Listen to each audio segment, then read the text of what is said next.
butterfly and half butterfly. So for this pose, you will likely require a prop once again. And that prop will be placed on your bottom. This again is to ensure that those hips rotate forward while we're stretching this particular area. And for your butterfly, you will bring the soles of your feet together, making sure you feel your sit bones on the front of the prop that you're using to lift your bum off the floor.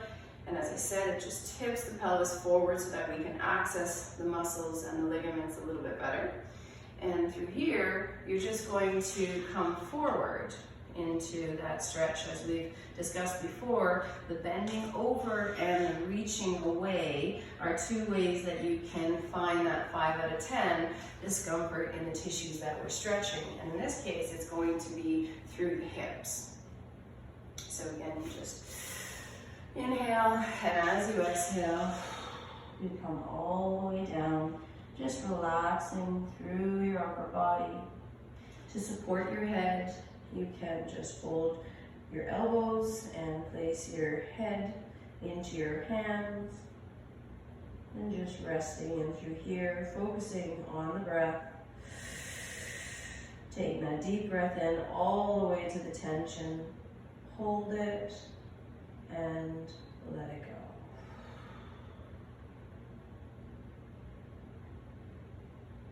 If this stretch is too aggressive, or perhaps you have one hip that may have undergone a total hip replacement and it's just not suitable for you to do the double-legged butterfly, you're going to do the half butterfly. So here you just pull out one leg and place the other foot as close to your thigh as possible.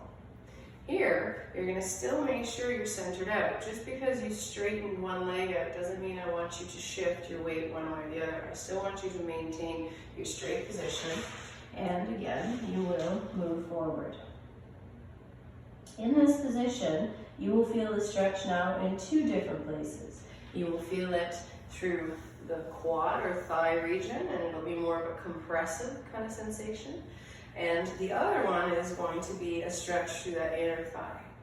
If you want to enhance the stretch in the inner thigh, just move your body weight towards that side.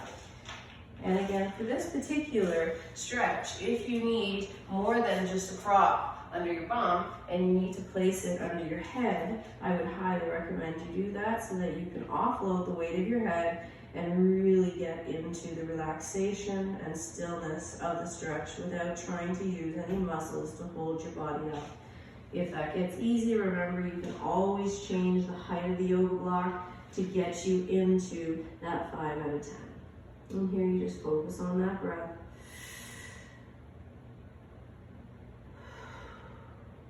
If you've decided to do the half butterfly, naturally you'll have to change to the other side. Always making sure that you're on the front of those sit bones. If you don't feel like you are, then place the prop under your bum. If you're confident that you are, in fact, sitting on those sit bones in the front and your pelvis is appropriately tipped forward, then you will reach over to the opposite side and do the same thing, supporting your head and just reaching your body away. In addition to feeling it in your inner thigh and some compression through the bent leg, you might actually also feel it through the lower back, and that's fantastic because that will loosen off any of the tension that exists above the joints, above the pelvis. And focus on that breath.